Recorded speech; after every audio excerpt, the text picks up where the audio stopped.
ناظرین گرامی، سید علی خامنہئی موجودہ دور میں مسلم دنیا کے مشہور ترین اور انتہائی بااثر رہنماؤں میں شمار ہوتے ہیں۔ وہ ایران کے دوسرے اور موجودہ سپریم لیڈر ہیں۔ عام طور پر آپ ملکی اور بین الاقوامی خبروں کے ذریعے ان کے بارے میں بہت کچھ سنتے اور جانتے رہے ہوں گے، لیکن ان کی زندگی اور خاص طور پر ان کے خاندان سے جڑی کچھ دلچسپ اور حیران کن باتیں ایسی ہیں جن پر شاید اب تک آپ کی نظر نہ گئی ہو۔ سب سے پہلی اور اہم بات یہ ہے کہ سید علی خامنہئی کا شجرہ نسب آخری پیغمبر حضرت محمد مصطفیٰ صلی اللہ علیہ وآلہ وسلم سے جا کر ملتا ہے۔ خود خامنہئی خاندان اور ایرانی حکومت کی سرکاری دستاویزات کے مطابق سید علی خامنہئی نبی اکرم صلی اللہ علیہ وآلہ وسلم کی نسل سے ہیں۔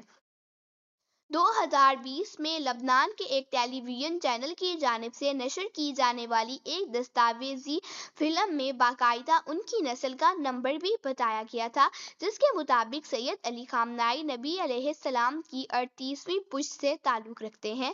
یہ شجرہ کیسے معلوم کیا جاتا ہے، اس پر ہم آگے تفصیل سے بات کریں گے، مگر اس سے پہلے ان کے خاندان کا ایک اور پہلو جاننا بھی ضروری ہے۔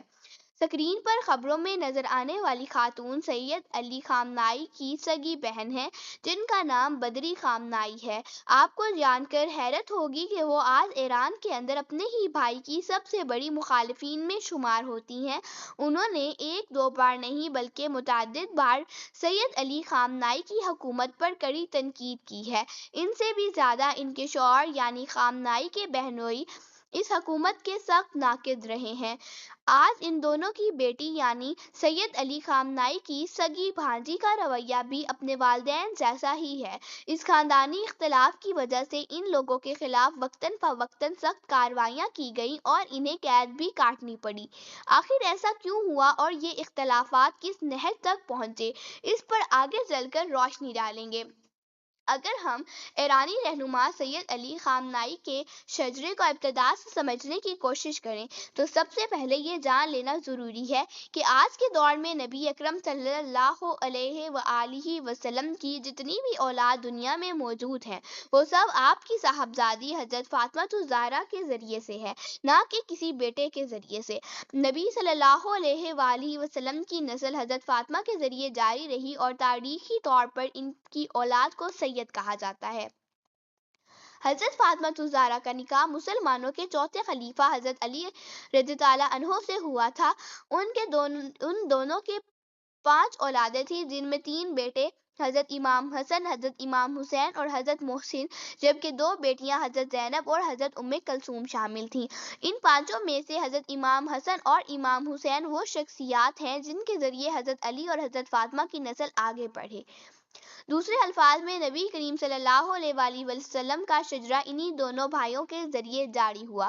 جو لوگ اپنا تعلق حضرت امام حسن کی نسل سے جوڑتے ہیں انہیں حسنی سید کہا جاتا ہے، جبکہ جو لوگ اپنا شجرہ حضرت امام حسین سے ملاتے ہیں انہیں حسینی سید کہا جاتا ہے۔ یہ ایک دردناک حقیقت ہے کہ نبی کریم صلی اللہ علیہ وآلہ وسلم کے ان دونوں نواسوں کو شہید کیا گیا۔ حضرت امام حسن کو زہر دیا گیا اور حضرت امام حسین کو ان کے بہتر ساتھیوں کے ہمراہ میدان کربلا میں شہید کیا گیا۔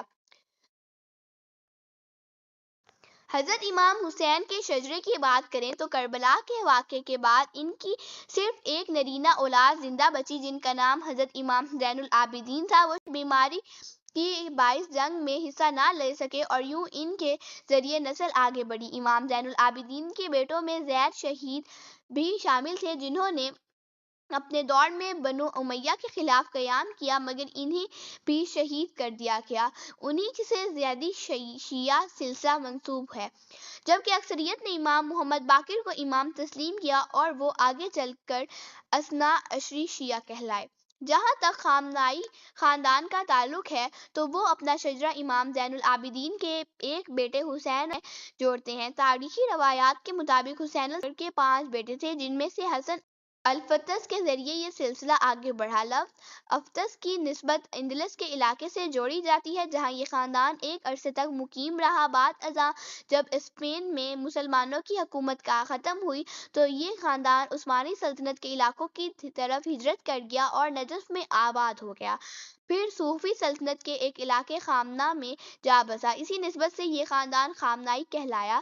وقت گزرتا گیا اور صدیوں بعد سید جواد پیدا ہوئے جو سید علی خامنائی کے والد تھے۔ وہ ایک عالم دین اور مسجد کے امام تھے اور زیادہ تر زندگی مشہد میں گزاری۔ سید جواد نے 2 شادیاں کی۔ پہلی بیوی سے 3 بیٹیاں ہوئی جبکہ دوسری بیوی ختیجہ سے 5 اولادیں پیدا ہوئی جن میں 1 بیٹی اور 4 بیٹے شامل تھے۔